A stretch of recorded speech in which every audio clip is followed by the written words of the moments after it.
Today I'll talk about mathematical basis of artificial neural networks.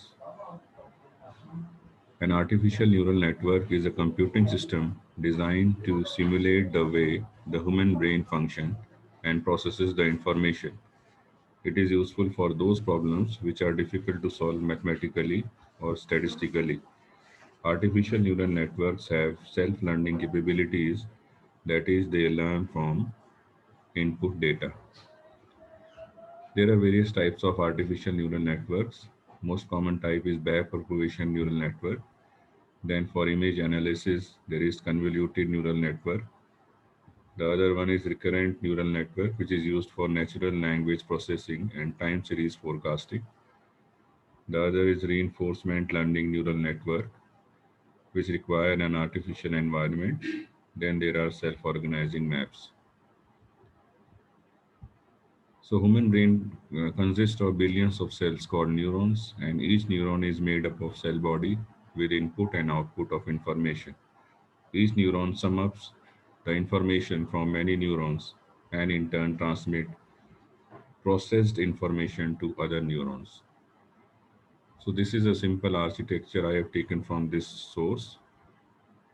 Uh, it has got a input layer, then one or more hidden layers, and an output layer. There are weights associated with these layers.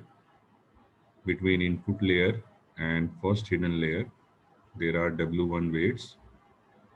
Between these two hidden layers, there are W2 weights. And between output layer and topmost hidden layer, there are W3 weights. Now, in order to understand the mathematics behind neural network, we consider it in a form of matrix. So input information can be written in a matrix form with a dimension of 4 and 1. The W1 weights can be written with a dimension of 5 and 4. And similarly, the output information can be written in a matrix with dimension of 2 and 1. So this is input layer, layer 1, layer 2, and output layer.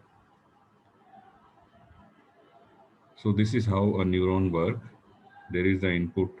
Uh, Here I have uh, written as x, and output is the function of the linear summation of weights and input plus a bias.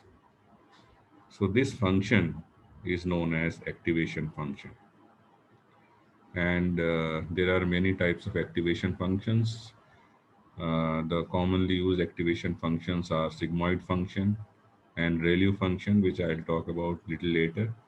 Sigmoid function, if y is summation of weight and input information plus bias, and in matrix form it is written as wx plus b, then function of y, if it is a sigmoid function, it is given with this equation.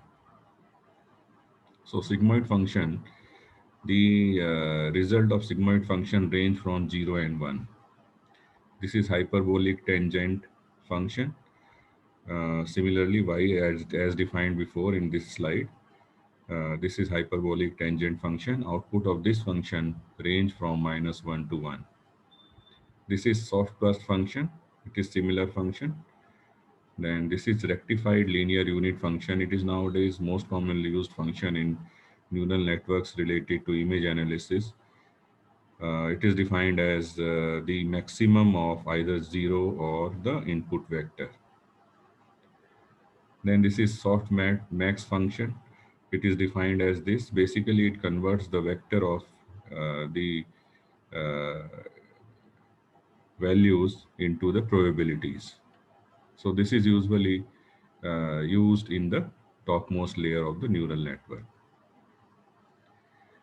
So when neural network uh, produce an output, it is compared with the known result, and the error, which is denoted by E, is known as loss function.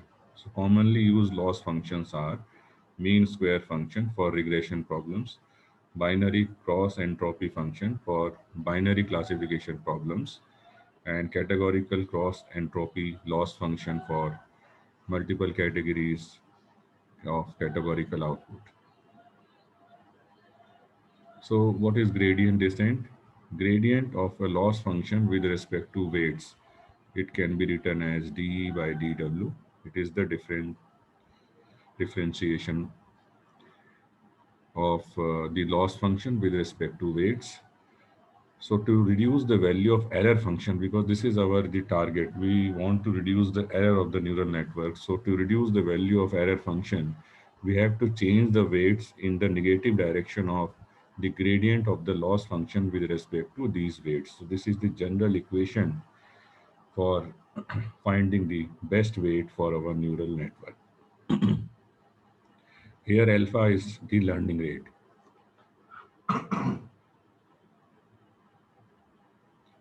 Gradient descent, we can train the neural network by using one of these three options. One is stochastic gradient descent, where each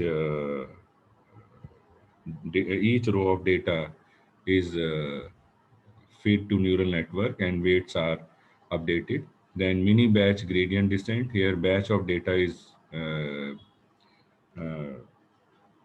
produced to neural network, and then batch gradient descent, the entire batch of data is subjected to neural network. Then backpropagation equations can be derived repeatedly by repeatedly applying the chain rule of differentiation. First, we derive uh, weights for the topmost layer, then followed by the W2 and W1. So the following formula demonstrate backpropagation for regression problem.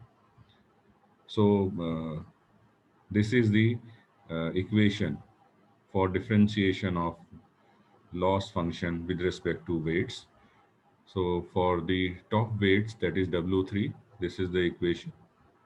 For middle weights, that is W2, this is the equation. And for the lower weights, that is W1, this is the equation. So this is the summary of the updation of weights. I have taken this from this very beautiful article. Then for classification problem, I have taken the example of this simple neural network from this source. It has only one hidden layer and an output layer with softmax function and hidden layer with ReLU function. So this is the differential equations for updating the weights. So there are various optimization algorithms. The simplest situation is that we update the weight using the learning rate. We can also add momentum to the learning rate, and that algorithm is known as momentum algorithm. Then we can use learning rate and momentum in various combinations. So there are these various types of optimization algorithms which are used in neural network. For students who want to learn more about the optimization algorithm, they can go to this source. So this is how we train the neural network, and this is the simple neural network in matrix form. Now I'll talk about the reinforcement learning neural network. To understand the reinforcement learning neural network, first we should understand the vanilla Q learning algorithm. It has got three steps. The first step is we initialize the Q table. So what is Q table?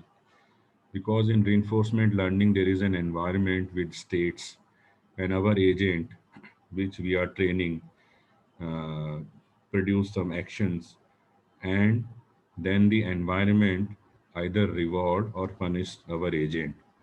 So this Q table is a simple data structure that we use to keep track of states, action, and the expected rewards. So this is the first step. Then we choose an action. This is by epsilon greedy exploration strategy. We start with epsilon 1. At every step, we choose an action uh, by generating a random probability. If the probability is less than epsilon, we choose a random action. Otherwise, we take the best action known to the agent. So, and the epsilon decreases with each step. So initially, our agent choose random action and try to explore the environment. And later on, when epsilon decreases, then our agent exploit the environment.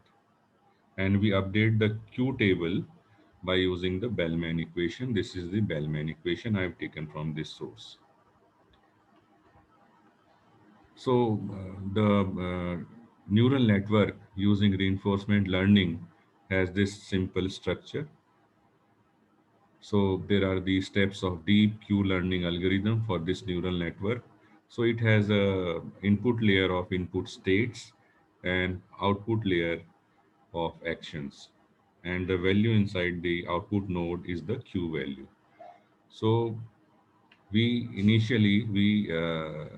select, we use random weights, then we choose an action using the same algorithm which I have described previously, and then we update the weights of the neural network. So this is how the DQ learning algorithm works. So this is all for today. Thank you very much.